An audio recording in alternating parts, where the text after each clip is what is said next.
এদেশের মানুষের মুক্তির পয়গাম হয়ে এসেছিল জুলাই। জুলাই ছিল একটা ঘূর্ণিঝড় যা ফ্যাসিবাদকে তছনছ করে দিয়েছিল। এমন মন্তব্য করেছেন জামায়াতের আমির ডাক্তার শফিকুর রহমান। জুলাই গণঅভ্যুত্থানের চেতনা, গণভোটের রায় বাস্তবায়ন ও জুলাই গণহত্যার বিচার দাবিতে ঢাকা মহানগর উত্তর জামায়াত আয়োজিত জনসভায় এসব কথা বলেন তিনি। এ সময় জামায়াত আমির প্রশ্ন রাখেন, গণভোট অবৈধ হলে সংসদ নির্বাচন বৈধ হয় কিভাবে। বলেন, জনগণের রায়কে যারা অপমান করছে তাদের ক্ষমা করবে না ইতিহাস। তিনি বলেন, এখন যারা ক্ষমতায় আছেন তাদের দায়িত্ব জুলাইয়ে খুনের বিচার করা। জুলাই এদেশের মানুষের মুক্তির পয়গাম নিয়ে আসছে, এটা আমরা জানতাম না।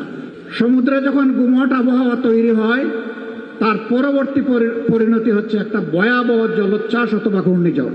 আলহামদুলিল্লাহ, জুলাই ছিল সেই ঘূর্ণিঝড়, যে ঘূর্ণিঝড় ফ্যাসিবাদকে তছনছ করে দিয়েছে। এমনকি ওদেরকে সাধু বানিয়ে বাংলাদেশেও থাকতে দেয় নাই, এখান থেকে অন্যত্র উড়িয়ে দিয়েছে। ফ্যালকন অ্যালুমিনিয়াম মাল্টিলেয়ার অ্যানোডাইজড হওয়ায় সম্পূর্ণ স্ক্র্যাচ প্রুফ। Falcon aluminium.